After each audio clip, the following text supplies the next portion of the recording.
شروع اللہ کا نام لے کر جو بڑا مہربان نہایت رحم والا ہے۔ جس روز سور پھونکا جائے گا اور ہم گناہگاروں کو یوں اکٹھا کریں گے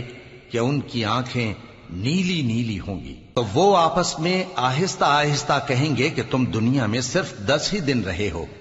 جو باتیں یہ کریں گے ہم خوب جانتے ہیں۔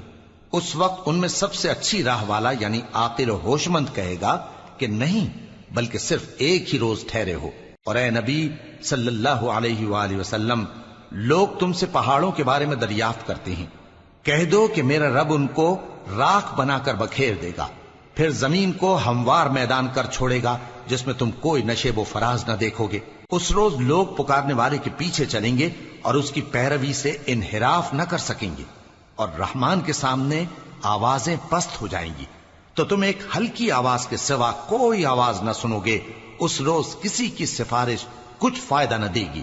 مگر اس شخص کی جسے رحمان اجازت دے اور اس کی بات کو پسند فرمائے۔ جو کچھ ان کے آگے ہے اور جو کچھ ان کے پیچھے ہے وہ اس کو جانتا ہے، اور وہ اپنے علم سے اللہ کے علم کا احاطہ نہیں کر سکتی۔ اور اس زندہ و قائم کے روبرو منہ لٹک جائیں گے، اور جس نے ظلم کا بوجھ اٹھایا وہ نامراد رہا، اور جو نیک کام کرے گا اور مومن بھی ہوگا تو اس کو نہ ظلم کا خوف ہوگا اور نہ نقصان کا۔ اور ہم نے اس کو اسی طرح کا قرآن عربی نازل کیا ہے، اور اس میں طرح طرح کے ڈراوے بیان کر دیے ہیں تاکہ لوگ پرہیزگار بنیں یا اللہ ان کے لیے نصیحت پیدا کر دے۔